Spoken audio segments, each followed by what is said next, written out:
Dalam uraian saya mengenai tasawuf, sudah saya jelaskan bahwa tasawuf itu mempunyai 3 tubuh atau 3 rangka atau selontongan ya, atau kelompok, yaitu pertama pengertiannya, intinya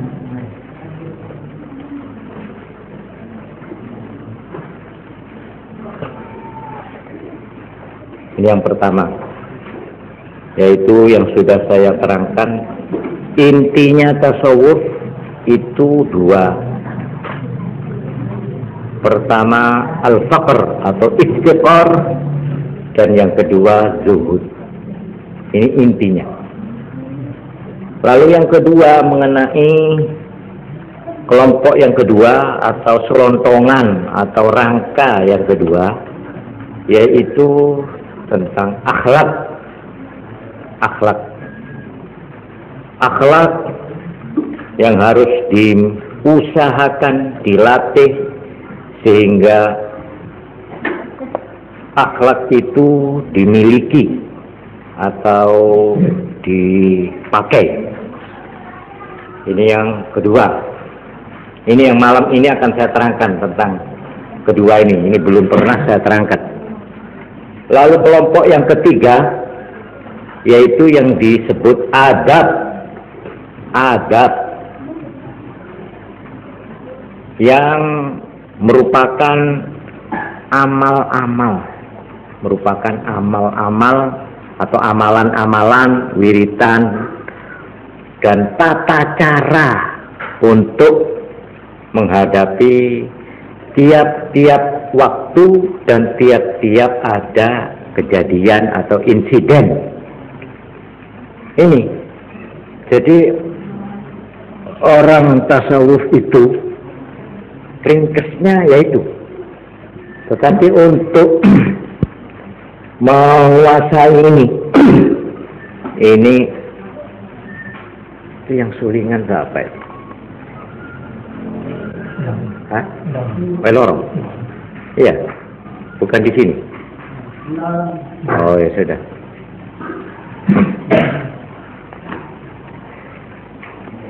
Untuk itulah maka hidup seorang tasawuf itu merupakan rentetan atau silsilah atau sambungan rantai, di mana dia selalu dan terus-menerus melakukan riyadhah dan mujahadah, sehingga katakan saja dari seorang yang jahat menjadi orang yang berbudi dan menjadi orang Islam yang baik. Saya tambahkan di sini keterangan bahwa umumnya orang Islam sendiri ada yang menganggap bahwa tasawuf itu merupakan satu ajaran atau merupakan ketentuan pedoman hidup bagi orang yang khusus, ya khusus. Seolah-olah tidak semua orang Islam itu harus berusaha memiliki tasawuf itu. Jadi dengan perkataan lain, sampai hari ini masih ada orang mengira bahwa orang Islam itu boleh tidak bertasawuf. Padahal menurut pendapat saya tidak benar. Sebagaimana tauhid iman, syariat fikih atau Islam itu tidak bisa dipisah-pisah, maka tasawuf yang merupakan ihsan ini pun tidak bisa dipisah. Jadi kalau ingin jadi orang Islam yang baik dan sempurna, paripurna, yang sempurna, itu memang harus 3 ini dijadikan satu. Ya iman, ya Islam, ya ihsan. Yaitu yang dinamakan, kalau iman itu artinya tauhid, Ya, kalau Islam itu dinamakan syariat, lalu ihsan dinamakan tasawuf. Jadi ini telu-telunung atunggal, tritunggal. Malah saya secara ya artinya secara tegas ingin menyatakan, dalam arti saya bertanggung jawab terhadap keterangan saya ini, yaitu bahwa barulah, ini saya kata, orang itu disebut Ahlus Sunnah wal Jamaah, mempunyai kepribadian Ahlus Sunnah wal Jamaah, mempunyai mental tipe ke syahsiyah atau kepribadian, bukan saja pengertian tapi memakai menjadi pribadinya, kepribadian Ahlus Sunnah ya tiga ini. Jadi seorang Islam yang mengikuti jejak Kanjeng Nabi Muhammad SAW, itu artinya Ahlus Sunnah, Sunnatul Rasul. Itu ya harus tiga ini syaratnya. Ya dia itu mempunyai iman yang benar, terus yang melakoni syariat, ya memperdalam dan menyempurnakan dalam arti ihsan. Nah ini kesimpulan saya tentang kalau ditanya siapa itu Ahlus Sunnah wal Jamaah, maka saya jawab dengan singkat, yaitu yang bisa berusaha menurut kemampuannya masing-masing, tritunggal, trilogi. Ya dia beriman tauhid, ya bersyariat Islam, ya bertasawuf ihsan. Iman, Islam, ihsan. Itu sabda Nabi sendiri seperti diajarkan oleh malaikat Jibril kepada Kanjeng Nabi. Sekarang tentang akhlak. Di sini di dalam keterangan kitab Awariful Ma'arif karangan Imam Suhrawardi diterangkan begini. Sing jeneng wong sufi iku ya iku wong sing kelebu ning dawuhe Kanjeng Nabi iki. Dawuhe ngene, ya bunayya. Iki dawuhe Kanjeng Nabi marang sahabat Anas bin Malik sing dadi kongkonan-kongkonane kon pakon Kanjeng Nabi. Iki si arek mulai ngeladani Kanjeng Nabi mulai umur 10 tahun sampai umur 20 tahun. Sahabat Anas bin Malik terus menerus ngeladani Kanjeng Nabi mulai umur 10 sampai umur kali doso. Lalu terus tunggal waktu diceluk, ditimbali. Anas, ger ya bunayya, in qadarta an tusbiha wa tumsiya wa laysa fi qalbika ghashun li ahadin faf'al. Ger, kon tak kandhani. Nek kon iso isu-isu sampai sore, atimu resik gak ono reget nang wong liya, yo lakonono.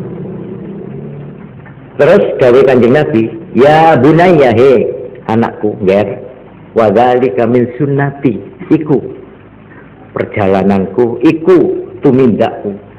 Wa man ahya sunnati faqad ahyani.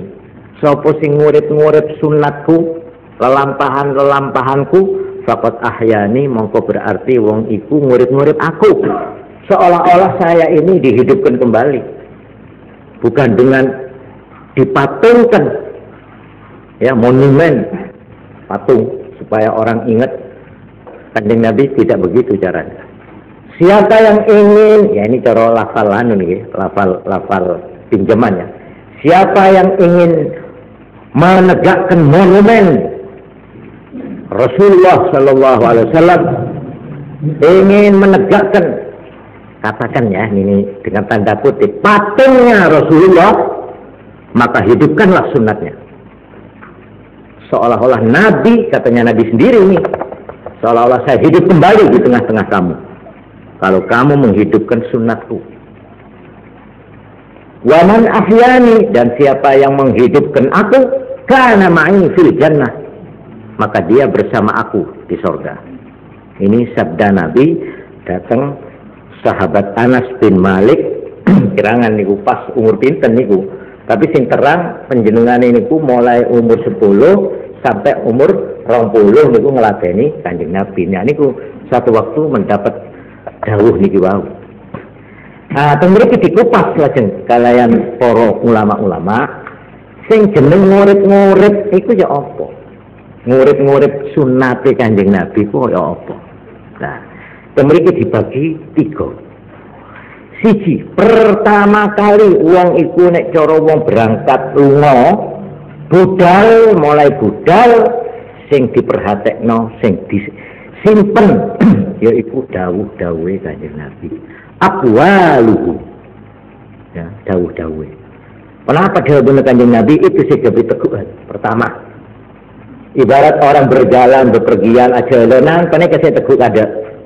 Deki maupun tengah-tengah perjalanan bi'a'malihi, pas nendah nerah de amal-amal lelampana Kanjeng Nabi. Gelak jauh bener tok saya yaji, saya pelajari apa dawuh Kanjeng Nabi iki. Terus dilakoni. Itu di tengah jalan terus dilakoni.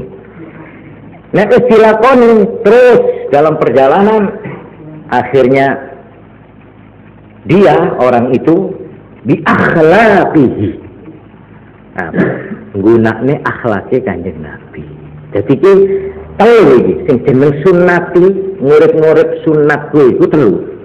Nomor 1 dawuh-dawuh Kanjeng Nabi dilarisno maneh. Ya, disiar-siarno maneh. Kata-kata mutiara dari Nabi itu yang harus digali.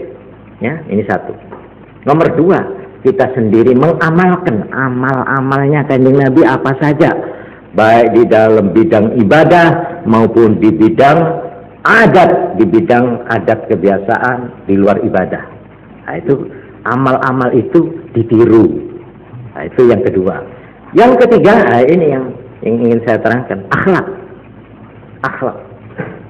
Sebab akhlak itu artinya di dalam hati. Nah, sedang di dalam ilmu tasawuf, akhlak itu tidak bisa itu dimiliki, itu tidak bisa begitu saja. Uang pamane dituturi, kowe ngene, terus sak nalika dadi apik, gak iso, ndak gampang. Untuk memiliki akhlak ini harus ditempuh pertama kali. Syarat mutlak. Ya. Ini tidak bisa ditawar lagi. Bahasanya kalau menurut kitab sederhana, tapi prakteknya atau pengertiannya itu merupakan revolusi besar-besaran di dalam tubuh orang itu. Apa itu? Kata-katanya sudah taubat. Ini syarat mutlak. Nah, uang ingin memiliki akhlak Nabi, tidak mungkin kalau tidak dibersihkan dulu hatinya daripada kotoran-kotoran. Nah, membersihkan kotoran ini, ingin memperbaharui hidup, ingin menutup halaman lama dan membuka lembaran baru di dalam hidupnya, ini yang disebut taubat. Jadi kata-kata taubat itu sederhana, tapi itu merupakan satu syarat dan pengaruhnya besar sekali. Dan orang tidak mungkin akan menempuh perjalanan seterusnya di dalam tasawuf khususnya, atau di dalam arti memiliki akhlak Nabi, kalau tidak melewati pintu gerbang ini. Pintu gerbang berani menjebol kesalahan yang sudah, berani mengakui kelemahan diri sendiri, berani mengakui di mana letak kelemahan saya. Dan kalau dia sudah mempunyai kesadaran terhadap kelemahan diri sendiri, mempunyai tekad untuk menggagai dan memperbaiki. Ini namanya tobat. Ini semua ajaran tasawuf itu begitu. Tidak bisa memakai akhlak kalau tidak membersihkan dulu, yaitu dengan tobat itu. Nah, karena itu saya tempo hari menerangkan, nek cara ringkas, tasawuf itu bergerak dalam 3 huruf. Ya. Kha, ha, jim. Berangkat dari kha, terus masuk ke ha, terus naik ke tingkat jim. Ini tasawuf. Napa niku kha, ha, jim niku? Kha takhalli. Takhalli artinya membersihkan diri, membersihkan sifat-sifat yang negatif, membersihkan atau menggagai kelemahan diri sendiri. Terus terang mawon ya, semua lingangnya itu mengenal kelemahan sendiri. Saangelan itu untuk mengetahui cacatnya awak dhewe apa, elek itu apa, itu paling repot. Kenapa sebabnya? Sebabnya ana wong ngandani kok niki ngene-ngene, eleke didudono malah nesu. Malah mboten gelem ngakoni malah nesu. Oh, kon tak antem kok kon ini. Jadi ngakon bukan mengenal kelemahan cacat awak dhewe itu sudah satu pekerjaan yang berat. Nah, ini yang harus dilatih. Semua ajaran tasawuf itu ya ini diublek gitu. Sampai ono sing katanya Imam Ghazali itu diterangkan sampai beliau ini 14 tahun mulai dandani awake dhewe. Sampai ono saya dengar cerita itu loh, Abdullah bin Alwi Al-Haddad. Apa Al-Haddad itu? Al-Haddad itu tukang besi, pandai. Apakah Habib Abdullah bin Alwi itu tukang besi, tukang pandai, tukang jaran? Oh bener. Haddad itu tukang besi, mande Athena. Athena ini di tempat, ya bor, itu giteng, pelkok, itu silating. Nikah Al-Haddad itu, bukan tukang besi. Oh, mondar ya saya Al-Haddadi ya saya. Tukang pandai besi, bukan begitu. Haddad itu haddad qalbi. Jadi tukang besi terhadap hati ini dia. Judul hati ini. Ini. Aku dilok lawang iki. Simpan itu. Ucapan orang, malah ucapan musuhnya itu didaftar. Musuhku. Sebab orang itu kalau benci tentu akan mencari sifat yang paling elek dari orang itu. Justru yang ditunggu. Apa kata musuh saya? Ini, kau ini sombong, kau ini kementus, kau ini cerai, medit. Ini dicatat. Terus dibawa dalam kamar. Apa ya tenang, tak aku gitu. Dilok nobong kok ngini. Diudah aku tek, diublah aku ya. Diumbahin. Bener. Sebab tidak bener, tak kira musuhku itu ngilok-ngilok aku ini terus. Oh, nek ngono iki. Pasti apa caranya aku ngatasi iki. Loh ini sih doublek. Itu namanya kho. Nek wis iso ngresiki, barulah dia masuk di dalam pintu yang namanya hak. Hak tahalli. Ini kalau tulis kho at-tahalli.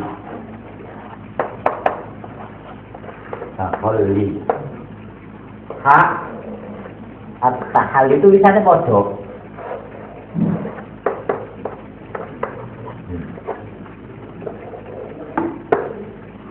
Ini perjalanannya mublek di sini.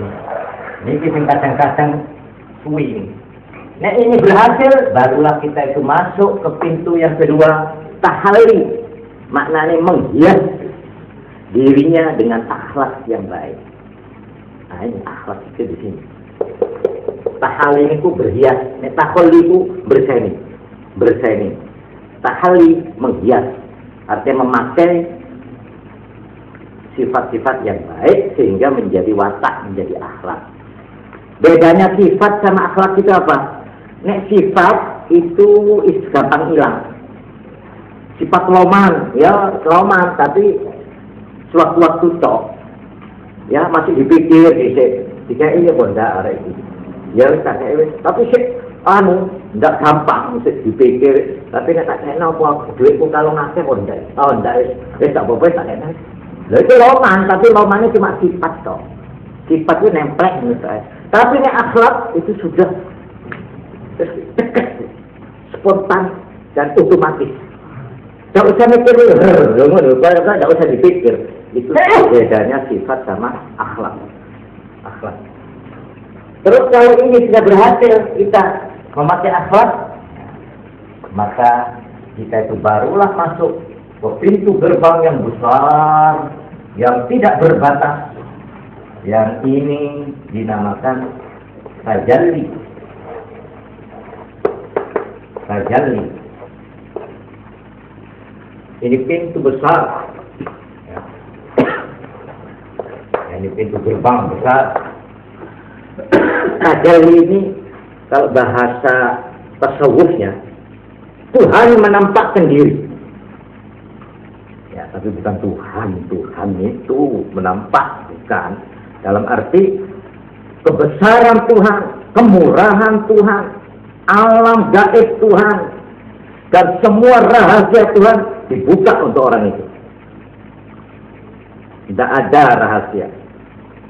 Isinya loh makhluk dibuka kepada orang itu. Ini yang namanya sudah 2 tingkat.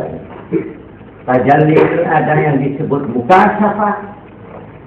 Mukasyafah itu artinya ditingkat, dibuka selabune, dibuka. Coro rahasianya Tuhan, rahasia kebesaran Tuhan, alam gaib, bangsa sing jeru-jeru nih kok. Niku coro umum itu jaling-alingi, ono kebre, ono tendane, niki dibuka. Jret, niki jenenge mukasyafah. Aulia-aulia niku, para wali-wali niku mukasyafah. Terus yang nomor 2 dijenengi musyahadah. Musyahadah iki nek cara wong nang omah ngoten nggih, omah ana wong ndek jero omah. Lawange dibuka. Jret, lha niku mukasyafah. Roh teko jaba roh iku. Ana lemarine, ana wonge lungguh, ana anu roh, wong dibuka lawange. Tur nggih padhang. Tajalli niku padhang. Padhang. Tatok teko jaba niku jenenge mukasyafah. Nek wong mlebu nang jero kepethuk ambek wonge sing lungguh-lungguh niku wae teko cedhak malah salaman. Nah iki jenenge musyahadah. Oh, niki bangsa aulia abdal, aulia al-kutub, aqtab, abdal, anjar. Oh, niku jangan dikira itu cuma dongengan itu. Jangan dikira itu kan cuma mitos itu. Itu kan itu sama dengan riwayat cerita 1001 malam itu. Oh, ini panjang aulia yang sudah mencapai tingkat ini. Bukan saja mukasyafah pintunya dibuka, tapi sampai melebu. Dia berhadap-hadapan seperti menerima hadis, menerima warid, menerima dawuh lewat malaikat dari Allah Subhanahu wa taala. Entah di dalam mimpi atau di fil yaqadzah. Seperti Ahmad bin Hanbal, Imam Ahmad bin Hanbal. Beliau cerita 99 kali ketemu dengan Tuhan. Coba. Sampai mau mengatakan Imam Ahmad itu kata pembohong. Oh, dia itu jagonya hadis. Dia itu ahli wara, orang yang paling takut. Apalagi orang seperti Imam Ahmad bin itu wara dan khusyuk, alim. Dia bukan saja ahli fikih tapi ahli hadis, ahli meriksa hadis palsu atau tidak palsu itu Imam Ahmad bin Hanbal, muhadditsun kabir. Ini seorang aulia besar. Seperti juga Imam Syafi'i radhiyallahu anhu, Imam Hanafi radhiyallahu anhu, Imam Maliki aulia. Di samping beliau-beliau itu, nah ini ceritanya pernah 99 kali Imam Ahmad bin Hanbal itu cerita, saya mimpi bertemu Tuhan. Nah, ini tentu kita tidak bisa tanya bagaimana. Terus malah cerita, wah aku 99 kepethuk pangeran itu gak tahu matur apa-apa. Jarno, engko aku nek ngisi mana aku tak matur. Katanya. Betul. Untuk ke-100 kalinya beliau ketemu lagi sama Tuhan. Di situ beliau matur. Matur ya Allah. Ya Allah. Punapa amal sing markaken kawula teng panjenengan. Dijawab karo Allah. Maca Quran. Terus loh, maos Quran niku napa kedah ngerti maknane? Ora usah ngerti maknane. Ini jawaban Allah kepada pertanyaannya Imam Ahmad bin Hanbal yang sudah mencapai mukasyafah dan musyahadah. Mulane wong sing seneng maca Quran ojo mamang. Senajan sampean ndak ngerti maknane, waduh terus. Itu adalah lebih tinggi daripada buku yang manapun di dunia ini. Karangan profesor yang manapun. Orang wahyu ya, sampean kok dianggap ini kan kalau tidak ngerti maknanya percuma toh. Ya Allah, ini nek maca surat kabar kamu cerita ya. Nah, karena itu jangan mamang. Ini tentang musyahadah, mukasyafah, musyahadah. Ini perjalanan daripada tasawuf secara singkatnya ya. Kalau ini di rumus lain, maka tasawuf ialah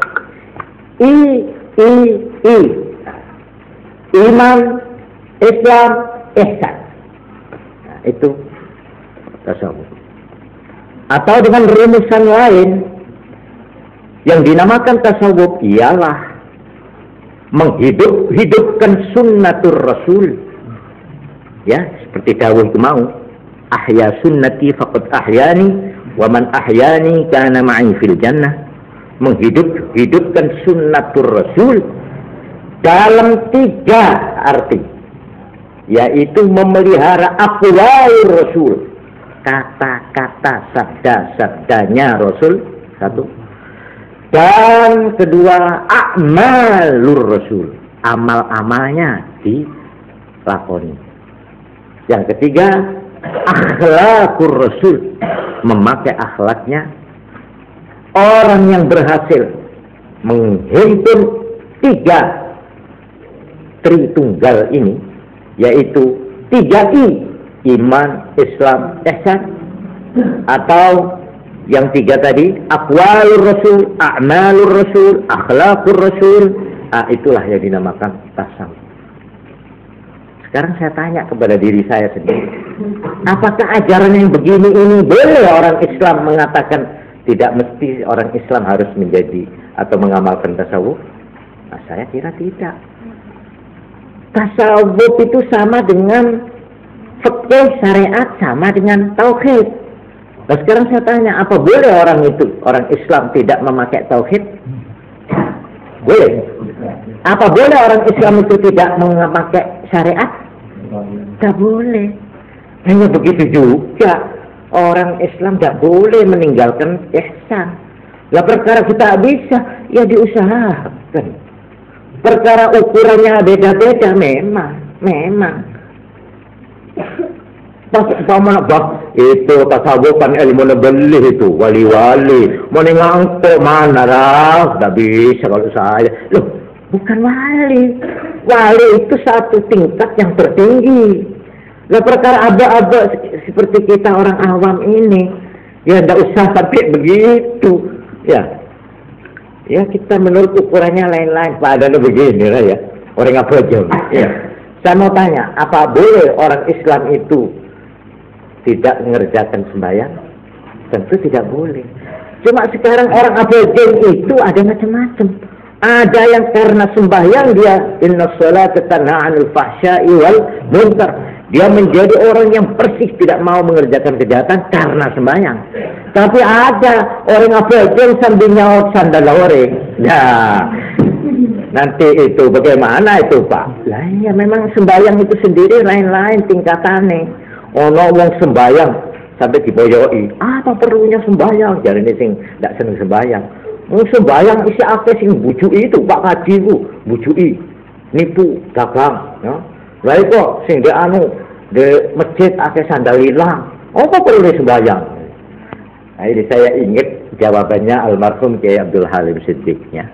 Waktu nasihat pada satu waktu saya mendengarkan ini. Masih ingat saya. Jawabannya Kiai Halim bagaimana? Begini.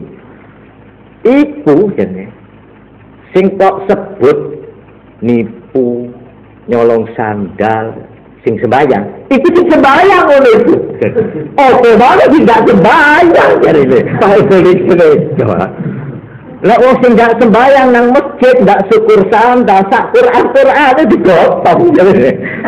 Ya itu coba apa loh ya agak-agak sudah ya agak-agak. Tadi memang betul. Perkara kita tidak jadi wali ya sebagai wali itu tidak bisa dicari itu. Mau beda orang abirit pas tanya bang abirit beda apa dong? Ya mau ada cuma akhir deh mak abirit teh balap terus jadi dari jawabannya itu sudah salah itu. Sebab wahai itu sama dengan nabi. Itu bukan masuk iktisad, bukan masuk ikhtiar orang. Itu karsana Allah itu. Bodo orang motong-tong abirit bodo 10 kilometer. Tapi apa? Tak ada di apa-apa ya sudah nasib itu. Ada. Nah itu memang wali, pangkat wali itu sama dengan pangkat nabi. Gak ada orang pas ingin beli umpamanya koyok Kanjeng Nabi Muhammad sallallahu alaihi wasallam. Apa oleh tahanut, oleh nyepi itu kepingin jadi nabi boten. Gak ono nabi-nabi sing diangkat itu kepingin betul. Ditunduk iya. Wali ini ngoten, wali ini boten kena didoleki. Ya, boten kena niku.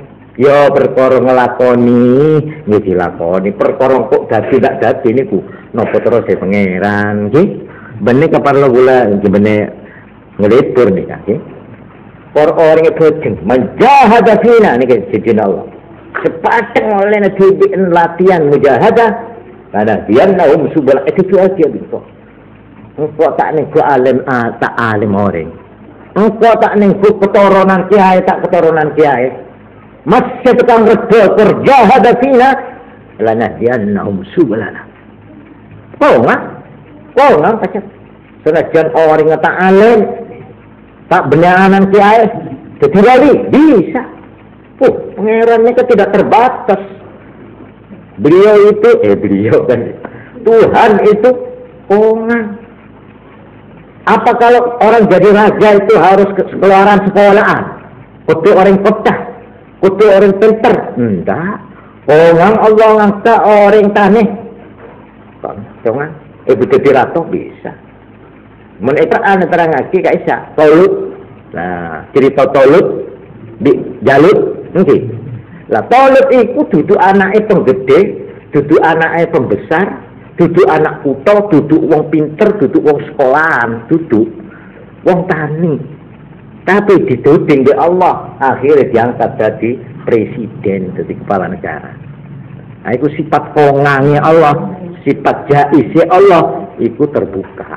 Ini mengenai soal napa namine ngelakoni niku wau. Pun saat ini sing pokok karena itu ya wonten niki sabenipun kula balan-balan niki saya ulangi lagi karena itu ada seorang ahli yang memberi definisi mulai keterangan apa sing jeneng at-tasawuf niki tak tulis at-tasawuf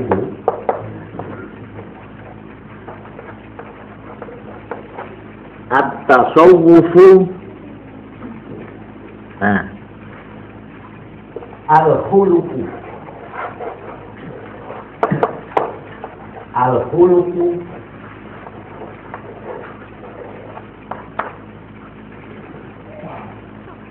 ma'al khalqi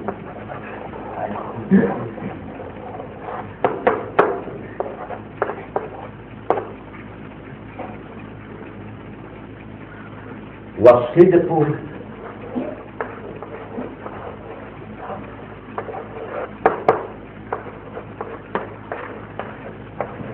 ma'al haqqi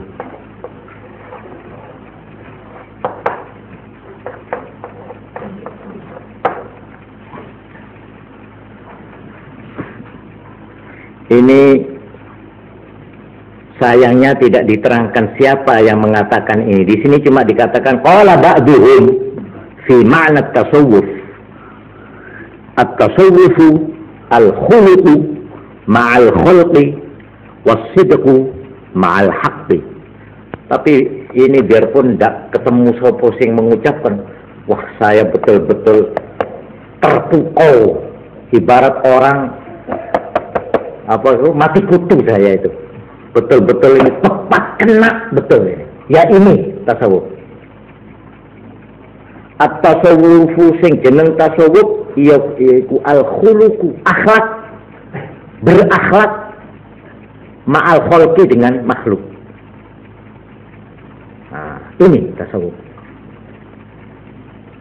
Mula-mula yang pertama kali gitu, yang dilihat dari luar, dari seorang tasawuf, dari seorang Islam yang paripurna, bukan dari ilmunya, bukan dari pangkatnya, bukan dari populer tidak populernya orang itu, tidak dari situ ukurannya, tapi dari akhlak.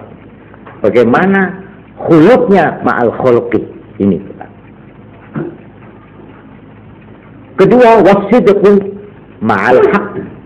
Wasidqu bersungguh-sungguh, asidqu jujur, benar, ya, terbuka, belak-belakan, ma'al haqqi, karo Gusti Allah sing bersifat hak, zat yang hak.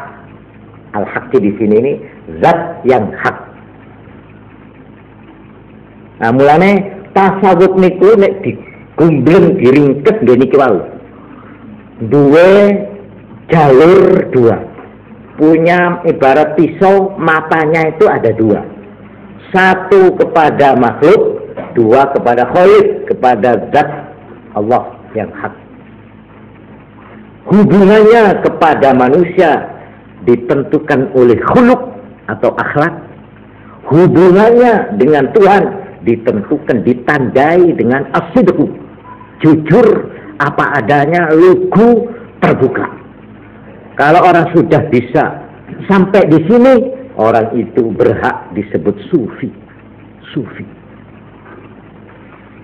Untuk jelasnya, maka di sini saya nanti, sekarang tidak, ini sebagai ajaran yang pertama.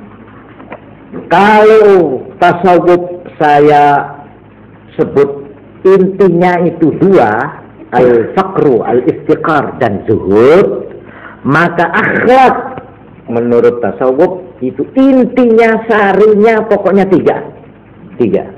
Insya Allah besok malam berikutnya akan saya uraikan. Sekarang saya sebut saja tiga itu apa. Ini maaf saya pindah ke sana ini, ya. Kalau intinya itu al-faqru, intinya al-faqru atau istiqar.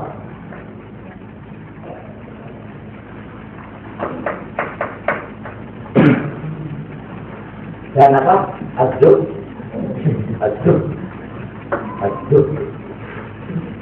Ini pokok isinya ajaran tasawuf. Terus tadi itu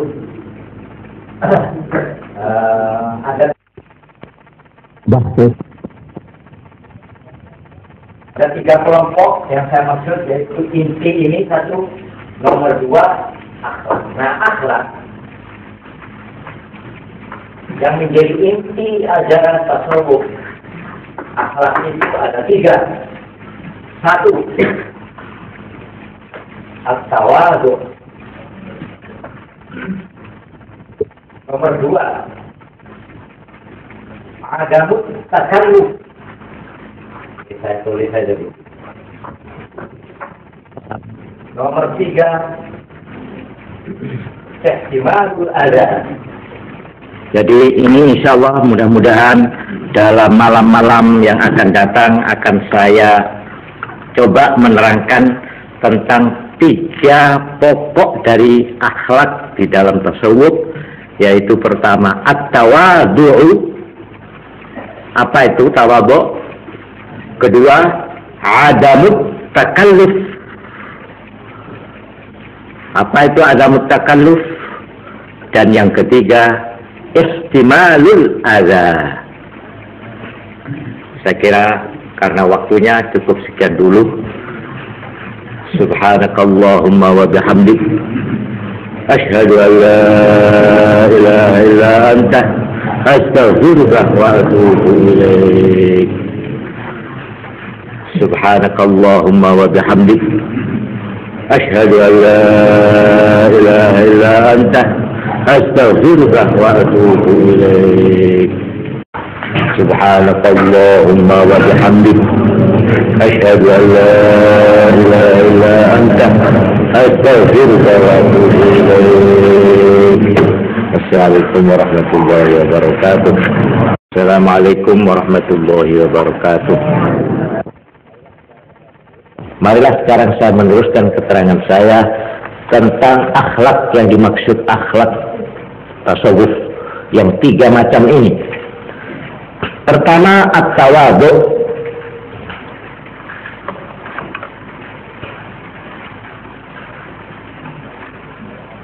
Malam ini saya hanya menerangkan tawadhu supaya jelas.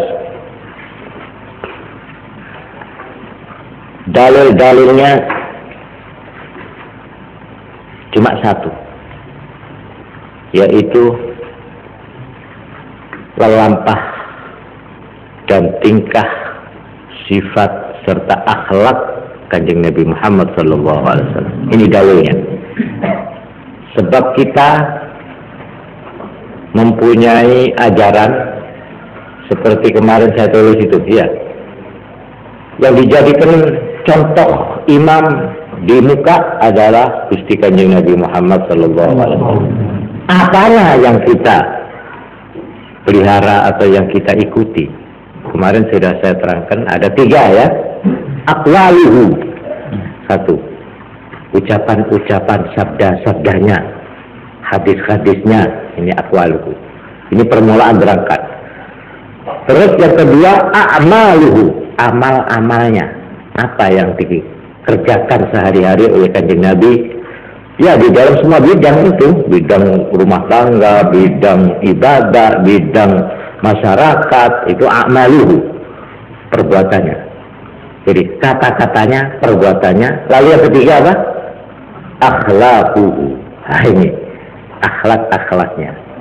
Sedang akhlak Kanjeng Nabi itu diterangkan oleh istri beliau, Nyai Aisyah, karena khuluquhul Quran. Akhlaknya Kanjeng Nabi itu apa? Ya Quran itu. Itu katanya Nyai Aisyah itu. Wah, ini jawaban terlalu ringkas, ya, tapi terlalu panjang itu, terlalu luas itu. Membaca Quran, pas orang ngaji lah ini benar. Nah, sedang di dalam Quran diterangkan, qul in kuntum tuhibbunallaha fattabi'uni. Ini dalilnya. Nek kon pancen seneng nang Gusti Allah, atuh tenaku iki, tiru naku iki, Kanjeng Nabi. Ini yang diperintah oleh Tuhan. Qul, terangna Muhammad nang wong-wong Islam iku ya, in kuntum tuhibbunallaha, nek kon seneng nang Allah temenan, fattabi'uni, melo aku kon, tuten aku, tirun aku iki. Nah, jadi dalilnya tentang akhlak ini adalah berpangkal kepada Nabi Muhammad sallallahu alaihi wasallam. Nah, beliau mengenai tawadhu ini menerangkan begini. Nah, ini betul-betul sudah merupakan definisi daripada yang disebut tawadhu. Bunyinya begini. Tuba liman tawadhu'a min ghairi manqusah wa zalla fi nafsihi min ghairi maskanah. Ya, ini baiklah saya tulis ini. Aduh. Mana? Oh.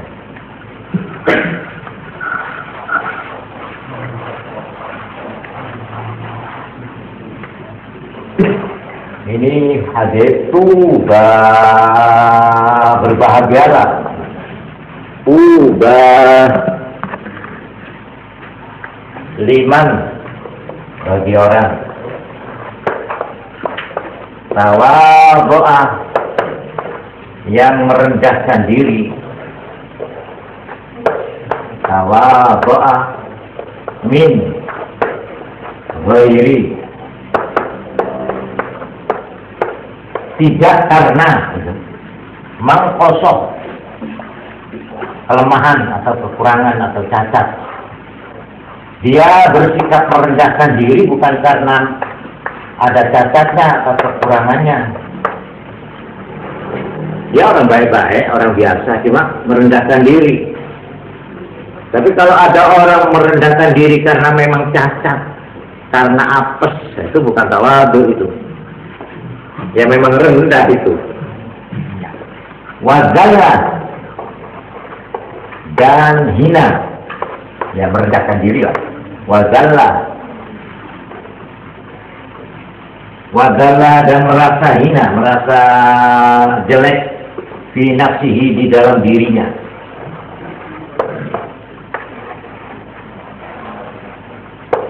Dirinya merasa banyak kekurangannya. Wazalla fi nafsihi min ghairi maskanah, bukan karena miskin, bukan karena nista, min ghairi maskanah, miskin. Kalau ada orang miskin merasa hina, itu bukan tawadhu itu. Ada orang kaya, orang ganteng, orang pinter, tapi merasa hina, loh, itu tawadhu gitu. Min ghairi maskanah.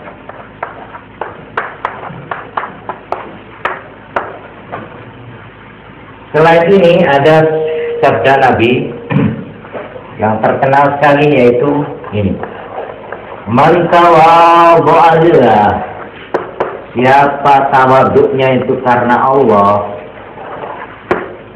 merendahkan dirinya itu karena memang sebagai hamba dan karena niatnya karena Allah, gitu. Man tawadhu'a lillahi rafa'ahu Allah, maka Allah mengangkat derajat orang itu. Rafa'ahu Allah.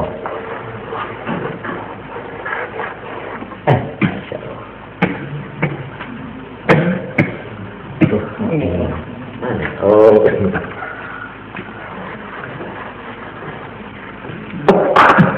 rafa'ahu Allah.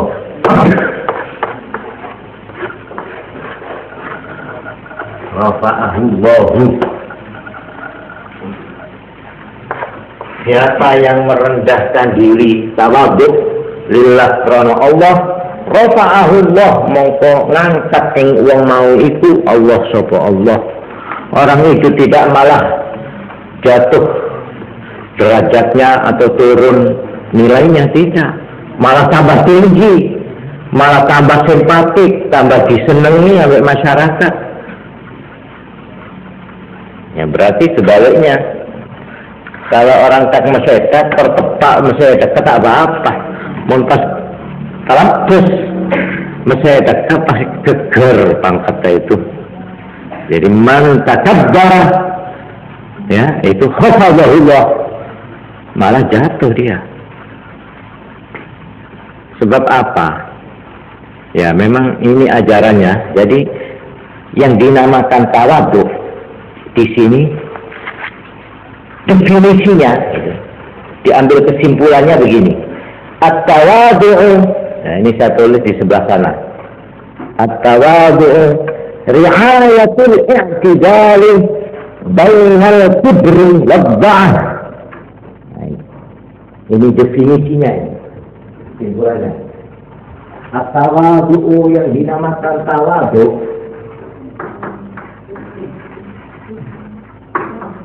ri'ayatul i'tidal, memelihara keseimbangan.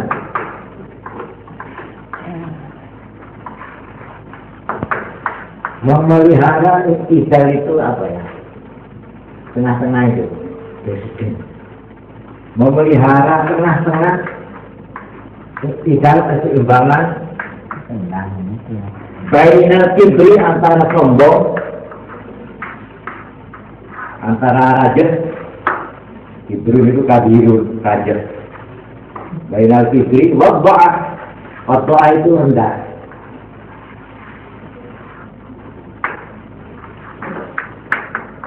Nah ini definisinya diambil dari sabda Nabi tadi itu.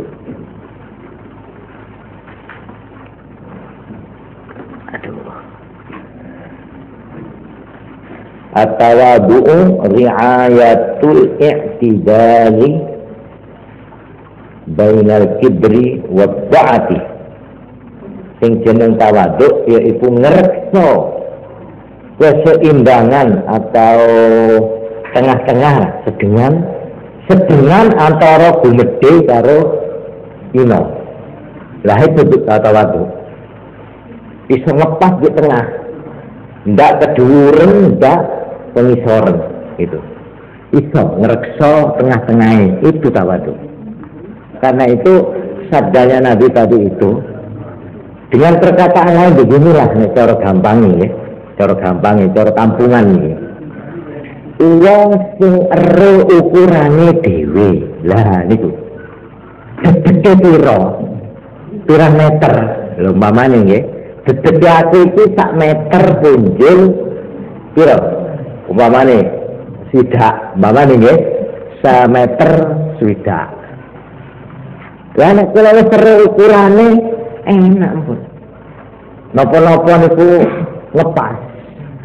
Pakaiane ukurane ya ngepas, ndak kegedean ya ndak kecilian. Lho, ngrekso tengah-tengah ngepas niku sing jeneng tawadhu. Ngoten lho. Dadi niki nek unine enak, gampang, tapi nglaksanakne niku sing repot. Loh, ya napa sedengan niku sing jeneng sedengan niku ya napa niku sing tak repotan niku. Umpamane sak niki nggih. Ngukur ilmuku iki sepiro. Lho, nek pun ngerti lho, niku ora iso ngarah-ngarah. Aku iki sak temene mengenai soal iki gak iso. Tapi ana wong iku wis gak iso ngono. Somo iso jan ring Jember. Sok tahu, tak mecetak. Ada orang bicara soal ekonomi itu, ya. Oh iya, Pas kita bicara soal agama dia ikut. Ada bicara soal politik ikut, bicara soal teknik ikut, soal kesejahteraan ikut, soal kesenian terbang ikut, soal kesidak ikut. Koyok dia itu all round ya, seolah-olah berikuti semua itu. Padahal, nah ini maaf ini. Orang agama itu kalau ada orang bicara soal agama, padahal dia ada ngerti agama, cuma mengerti itu konangan kondak. Loh, ini kita ngerti apa ini? Malapat hadis Quran. Oh ini menurut agama apa itu bisa ngerti lagi. Buat apa kita itu membuka aurat kita di muka orang-orang itu? Umpamanya saya tak ngerti soal apa namanya ya, soal jaran. Mana? Buat ahli-ahli jaran sekolah hadir di sini.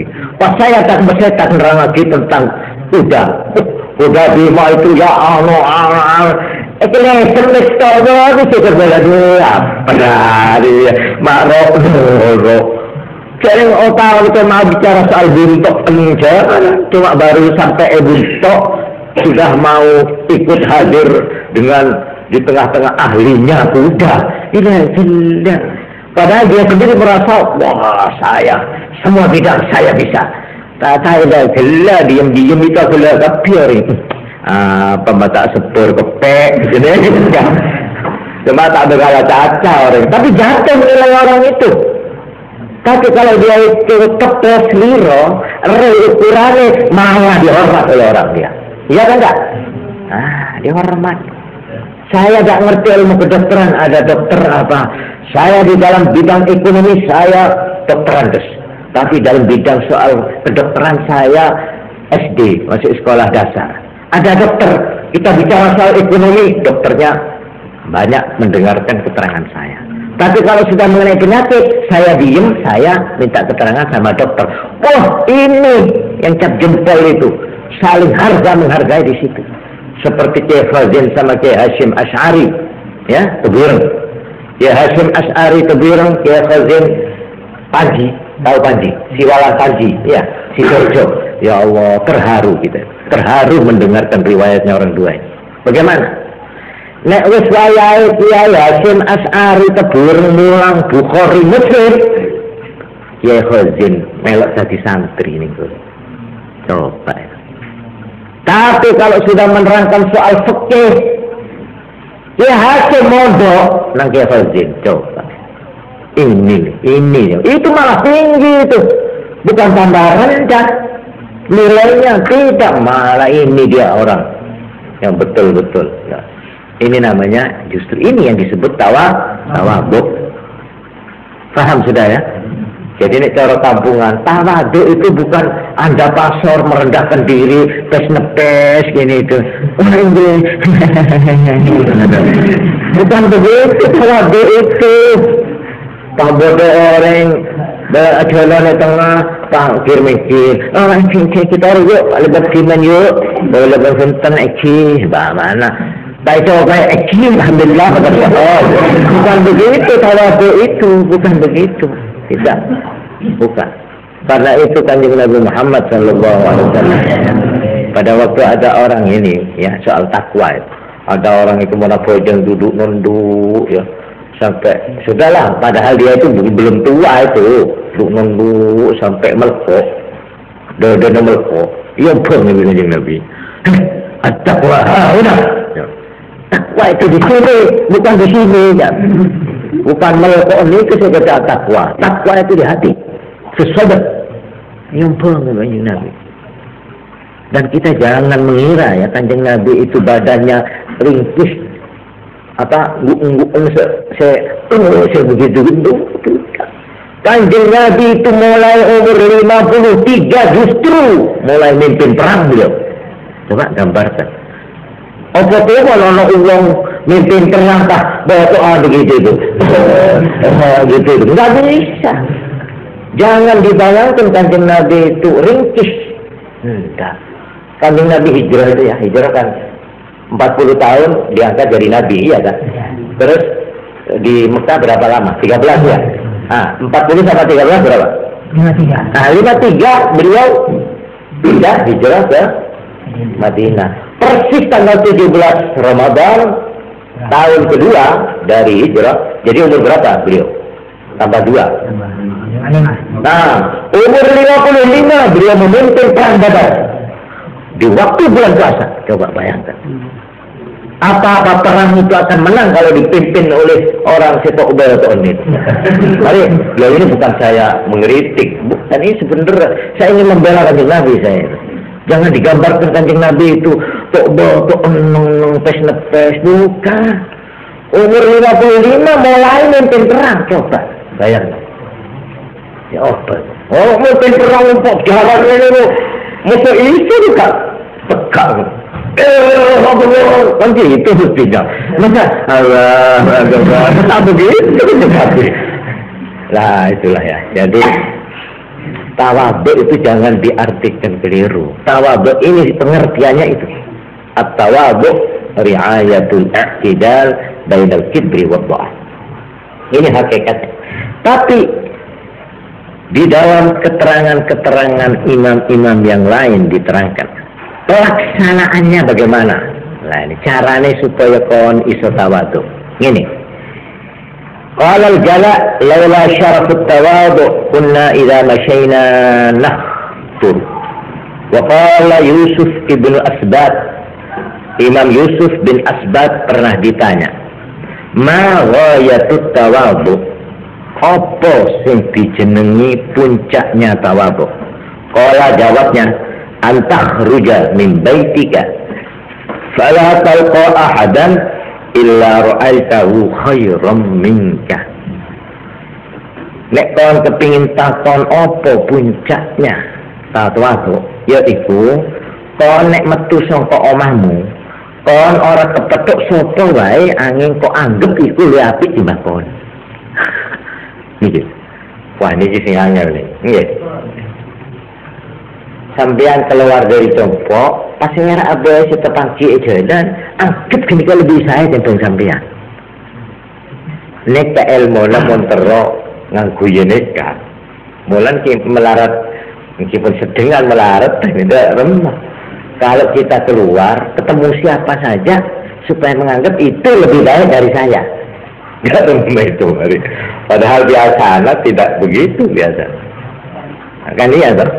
Lah neka mutailat tidak bisa neka. Malah nak gula gelap motor neka jemang keterangan nah, gampang. Tapi si melakukan mereka itu 10 mutailat pan berempat terus terang. Manusia mereka pacet botek dari kanak nih apa? Neka kocak naluri, hawa nafsu, naluri ini insting, ya. Mulai lahir project dia itu merasa paling baik, merasa paling produk. Itu sudah semua orang itu tak nampak sudah. Coba lihat anak kecil, sudah anak siapa saja sudah. Apa anak rato, apa anak kuli, apa anak budak, apa anaknya siapa saja. Coba dia ingin menang sendiri apa enggak? Coba ini. Apa ada anaknya orang masih kecil? Coba ini gambarannya ini. Tak usah anak terjoji, anak orang pangkat, tak usah. Anak orang melarat, anak orang sepaling negara anak kene kesa. Coba gua tanya, kenapa beda setero ngalah ke alen atau berkekakan? Lahir bocot alen, menteng kedibi. Kenapa kedibi nya? Tak akan ngani tak pemilu ke tembuk. Mbok ini kalah di ngalami setengah mati nang ibu pokoknya dulur-dulur itu nek arep nggak oleh karpe ini tuh bentuk simpen naon anak sopo mawon lah ini tanda bahwa sifat itu memang dibawa dari rahim, memang itu bukan nah ini yang harus dilatih itu. Karena itu orang kalau tidak bisa menyadari ini tidak iling nek awak itu lahir nggawa sifat itu, ini terus ini, hidup terus ini, terus karena tidak sadar ya, masih kecil tidak apa-apa sih, jaring anak ya, ngalamis setengah mati, saya kena dimaaf, baru gede, tetap aja orang ada cilik. Wah ini yang terus repot sih, kasihan orang itu, kasihan, sebab ini orang pas terus nih kan. Tak ngerti orang itu pada ini pada terlalu hargai dia pada orang itu kepi pada ajar-ajar cuma berisi pekatan berisi punten kan sini kata terus ini ke akhirnya pas dia Fir'aun guys ya tidak ramai gambar ke dalam Quran ana rabbukumul a'la mumpun debat ini itu pun nyower ini kan nyower kalau pun tinggi sekali pun ini. Sebab barang ini kan harus tundul berdua, tak bisa menggamana nyewa kan? Iya. Mulane Fir'aun itu barang harus merasa dia tuh tak tahu loro 40 tahun coba. Tak bisa mongso. Apa dekat duit titisan pangeran masuk ke anak putune pangeran masuk ini aku iki coba. Lah 40 tahun lu aja tahu coba. Urip seneng terus, keturutan terus. Pasera orang ini tak pas raja. Begitu mak dada raja besar membusung sampai maaf nih kak. Rasa heran nyuruh raja dia wah besar kepala gini kak, besar kaki, besar perut, besar lengan gini kak. Akhirnya apa besar ucapan, besar ojaan. Padahal mau ojaan itu Quran. Ana rabbukumul a'la. Sayalah Tuhanmu yang paling tinggi. Ngomong ke depan ini, kebenaudzubillah gini. Akhirnya penyuwar di pengeran, dah rumah. Ini kan siapa? Mari ngocaan rabbukumul a'la, perang pasan bi Nabi Musa, pakai tabung guys segi, tabung akhirnya tenggelam di lautan merah, neka. Juga sebenarnya Korun ini termasuk anak buahnya Nabi Musa yang paling setia itu adalah makmum terus mula pojok, santri Nabi Musa nih kak, pengikut itu. Sampai akhirnya sehari, 2 hari, seminggu, sebulan, setahun, marang-rang saya datang jamaah. Ya urus bin Nabi Musa. Coba tanya akhirah, orang tu dah umum, tak tahu dengar dia kok. Bila dia semangat tu lah. Mak sekarang mak berkendur itu. Benda kendur dikerohin, dah benda. Mana kendur, ya urus. Urus. Sampai ada tempoh Nabi Musa. Sampai ada, tanya aku terus sampai ada Nabi Musa. Lah kepada dia apa dia untuk kita repot. Kepada. Itu tanda. Ya Allah itu tanda. Kepada repot.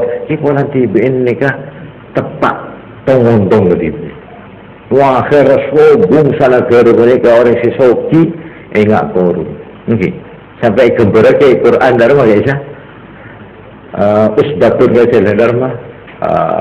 Mafatihahu dia bersini.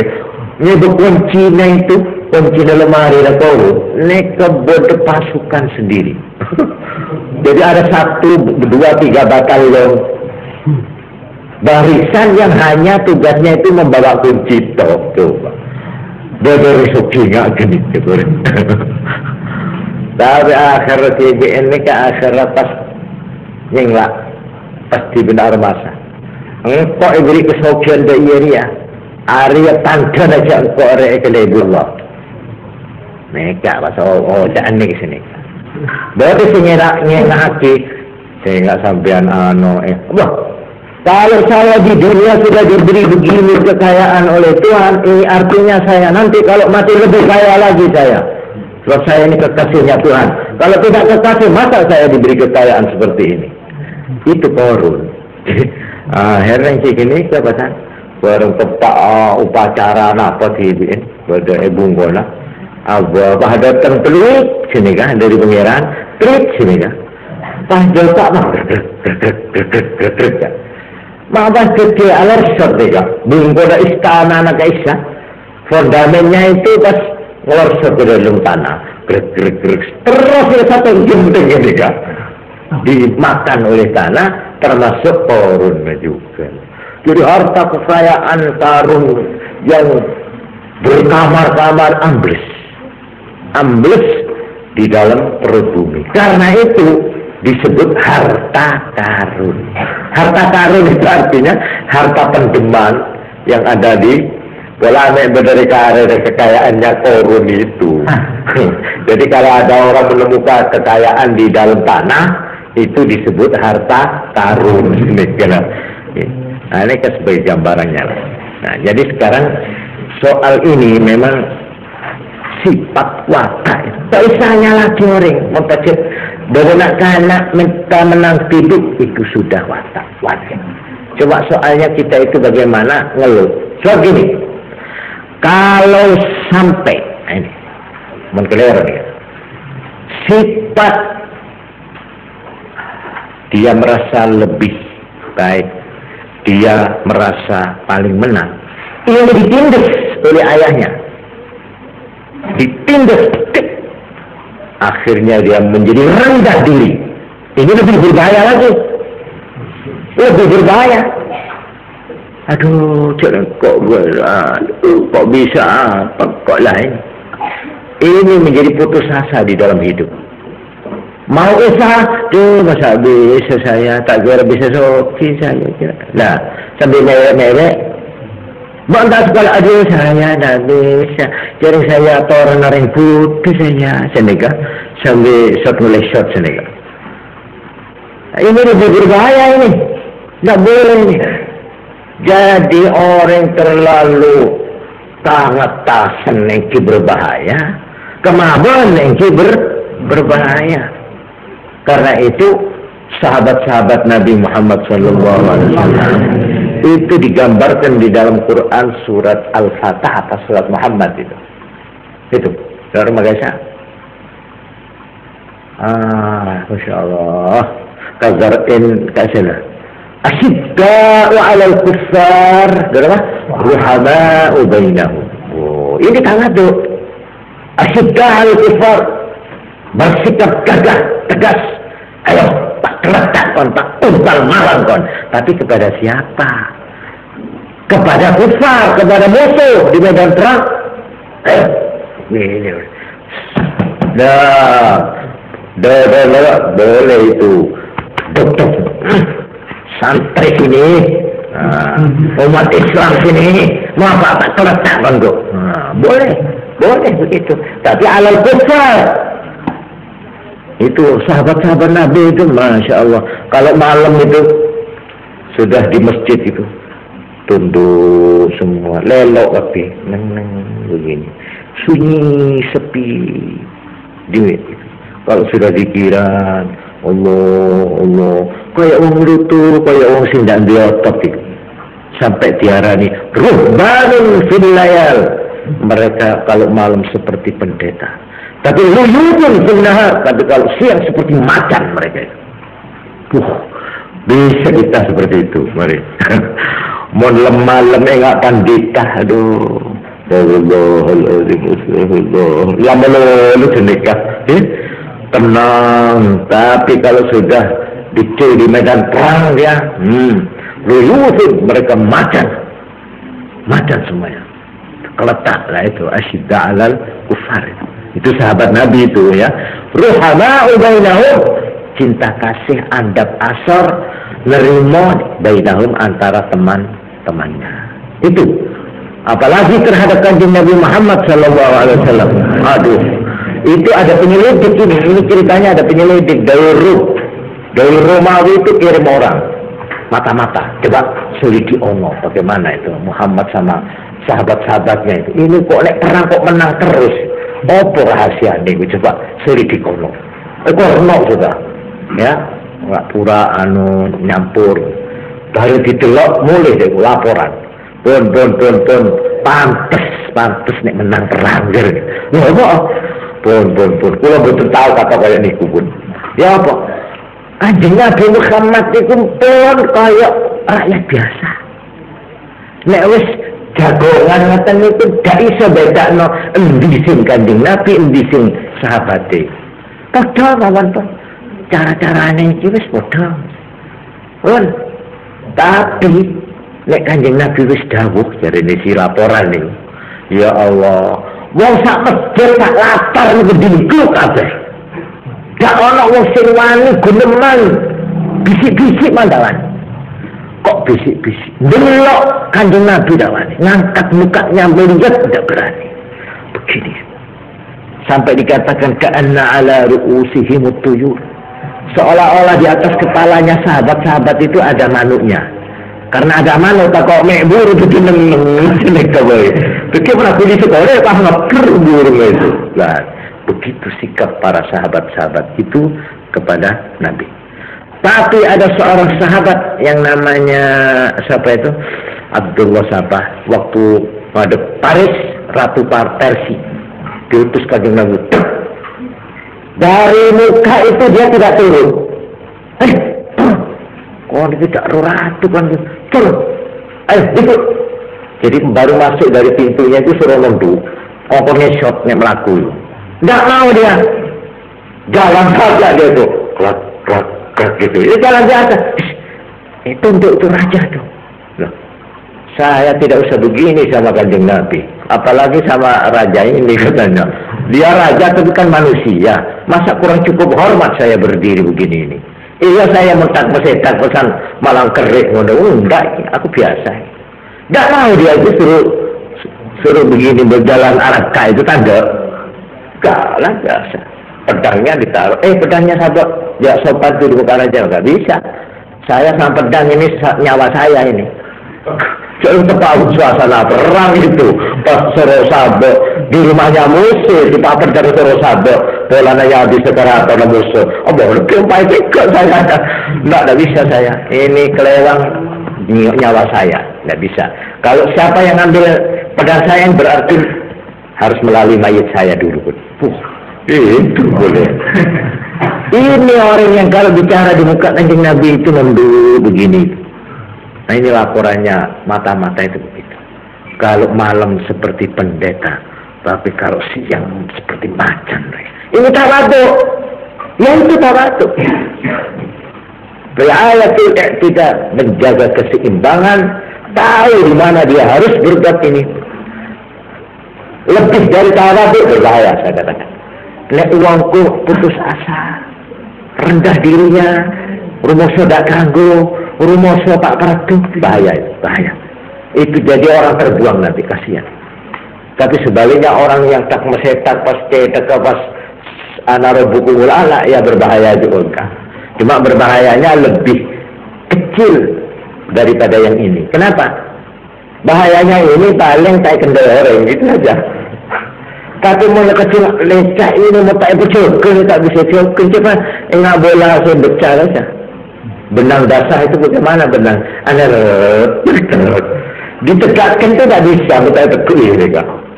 Nah, karena itu ini supaya kita itu melatih mulai kecil ya. Anak kecil, anak kita itu harus dilatih. Dan satu rahmat dari Allah Subhanahu Wa Taala ini, rahmat Allah nih putri sokore. Mau tepat di embuk, mereka bisa nyetel, insya Allah anak saya. Darman, apaan ini biasa kerang, kan gitu.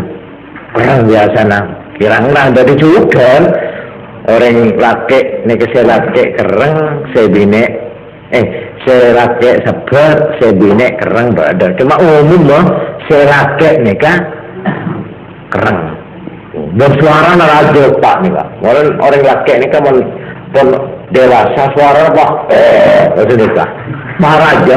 Tapi anak mau wedok masih wis tua isi cilik jane jane kan terus cilik.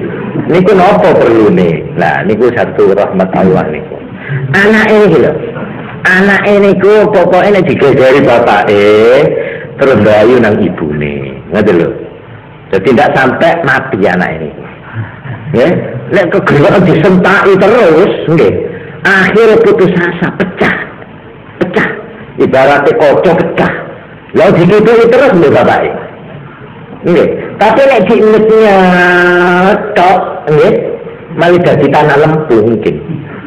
Kali ibu direm-rem, iya nak, kon arek bagus, ane ya, seneka suaranya kene, itu biasa neka.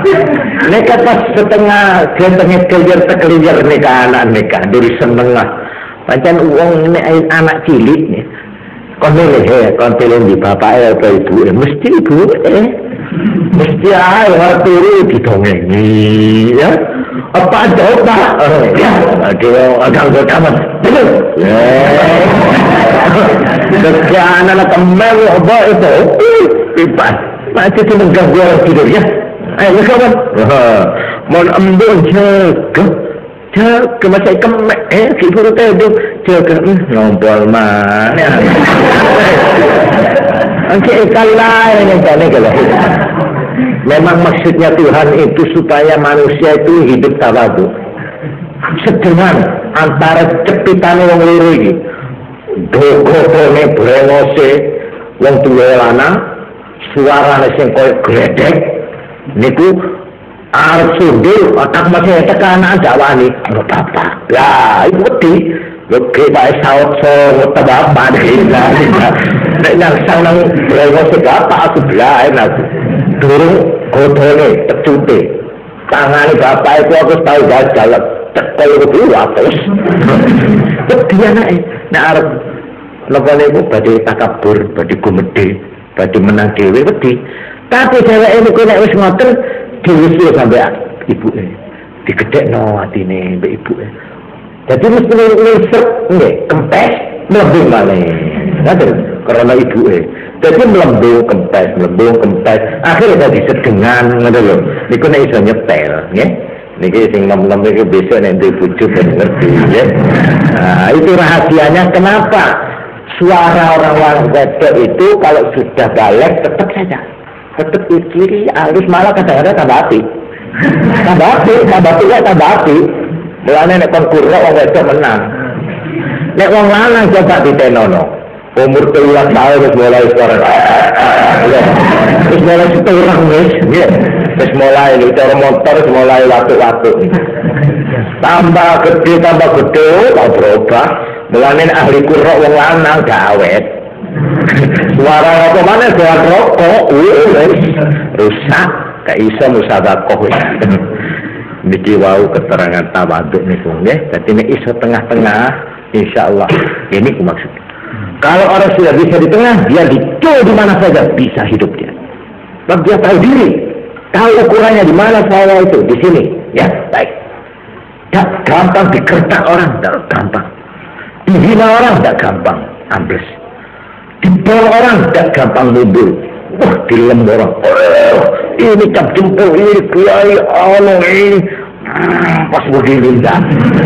Sebab saya tahu ukuran saya sendiri. Biar kamu memuji saya katanya pinter sundul langit, sebenarnya bukan sundul langit, sundul hubungan. Coba kan hubungan sini ilmu saya. Saya tahu, saya lebih tahu tentang diri saya. Karena itu Kanjeng Nabi Muhammad sallallahu alaihi wasallam memberi nasihat. Nek ono wong nyadat nangkon menengok, mbok menawa bener. Nek tapi nek ono wong ngelam nangkon aminono. Aminono. Iku anggap bedu. Muga-muga pengalame wong iku muga-muga bener. Senajan aku ora saiki durung bener. Cek lambok sampe cek bagus sampe bagus dak remo pakai tak tahu atene kok mau tahu macam kok. Niku nek ngoten dadi nek ana wong donga nek ngelem sampean amini nggih. Sampean amin ya Allah, amin, amin. Muga-muga kaya niku. Ngoten mawon. Padahal dereng ngoten dhisik. Tapi nek ana wong cacat medu meneng wae, mbok menawa bener. Ngoten mawon. Nggih, niki amrih ngrumat sing jeneng tawadhu. Sampun semanten iki kan kula kirang langkung nyuwun ageng pangapunten ya. Subhanakallahumma wa bihamdik asyhadu an la ilaha illa anta astaghfiruka wa atubu ilaik. Subhanakallahumma wa bihamdik asyhadu an la ilaha illa anta astaghfiruka wa atubu ilaik. Subhanakallahumma wa bihamdik asyhadu an la ilaha illa anta astaghfiruka wa atubu ilaik. Assalamualaikum warahmatullahi wabarakatuh.